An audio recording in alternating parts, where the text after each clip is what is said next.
ಪರಮ ಪೂಜ್ಯ ಯಾದವಾನಂದ ಮಹಾಸ್ವಾಮೀಜಿಗಳವರನ್ನ ಭೇಟಿ ಮಾಡಿ ಅವರ ಆಶೀರ್ವಾದನ ಪಡೆದುಕೊಂಡಿದ್ದೇನೆ. ಪರಮ ಪೂಜ್ಯರ ಅಪೇಕ್ಷೆ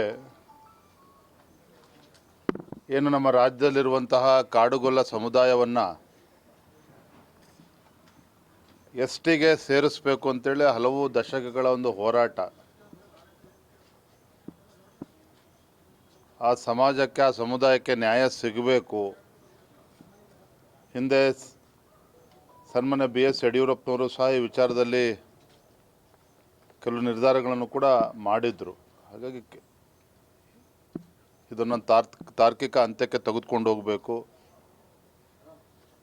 ಈ ಸಮುದಾಯವನ್ನು ಆರ್ಥಿಕವಾಗಿ, ಸಾಮಾಜಿಕವಾಗಿ, ಶೈಕ್ಷಣಿಕವಾಗಿ ಭಾಳ ಹಿಂದೆ ಉಳಿದಿರ್ತಕ್ಕಂಥ ಕಾಡುಗೊಲ್ಲ ಸಮುದಾಯವನ್ನು ಎಸ್ ಟಿ ಸೇರಿಸಬೇಕು ಅಂತಕ್ಕಂಥ ಅವರ ಅಪೇಕ್ಷೆ ಏನಿದೆ, ನಾನು ಕೇಂದ್ರದ ನಮ್ಮ ವರಿಷ್ಠರು ಕೂಡ ಗಮನಕ್ಕೆ ತಂದು ಯಾವ ರೀತಿ ನ್ಯಾಯ ಒದಗಿಸ್ಬೋದು ಅನ್ನೋ ನಿಟ್ಟಿನಲ್ಲಿ ನನ್ನ ಪ್ರಾಮಾಣಿಕ ಪ್ರಯತ್ನವನ್ನು ನಾನು ಮಾಡ್ತೇನೆ.